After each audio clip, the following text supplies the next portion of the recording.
L'origine et le handicap sont les principaux critères de discrimination en Alsace pour les candidats à l'embauche. Par exemple, le chômage des immigrés a atteigné 16,5% selon la dernière étude d'Eurostat.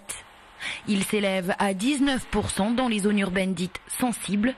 19%, c'est aussi le taux national du chômage chez les personnes handicapées. De mauvais chiffres qui contrastent avec la volonté des entreprises alsaciennes de promouvoir la diversité. Pour les y aider, elles ont maintenant accès à Diversité Alsace, un site internet fondé en partenariat avec plusieurs associations. Il y a des entreprises, des grandes entreprises qui vont pouvoir mettre en place des grandes campagnes de communication en interne, des programmes vraiment où il va y avoir un budget derrière, tel que ça peut exister par exemple à la CTS qui fait la promotion des chauffeurs de bus féminins. Et puis il y a des entreprises beaucoup plus petites qui vont mettre en place des actions beaucoup plus simples, donc rationaliser leur processus de recrutement, ne plus organiser des réunions de managers le soir après 18h pour que et les papas et les mamans puissent aller chercher leurs enfants. Voilà des choses très simples qui coûtent pas d'argent et qui permettent aux entreprises aujourd'hui de diversifier leur panel de salariés. L'âge, le sexe bien sûr, sont des critères discriminants très importants.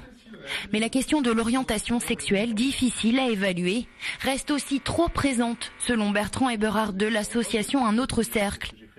63% des salariés homosexuels n'oseraient pas évoquer leur orientation sexuelle par peur de représailles. Nous avions récemment aussi une femme qui travaillait dans une grande entreprise de l'industrie, qui avait des compétences qui étaient reconnues, qui travaillait avec son équipe d'hommes et de femmes, mais lorsqu'il s'agissait de faire une promotion et lorsqu'elle a tout d'un coup annoncer son homosexualité et sa vie avec une femme, les autres hommes de l'entreprise n'ont plus voulu déjà d'être dirigés par une femme et en plus surtout pas dirigés par une lesbienne.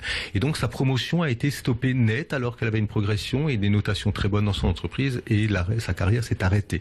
Un exemple qui permet de rappeler que pratiquer la discrimination pour une entreprise, c'est aussi le moyen de se priver de travailleurs de talent.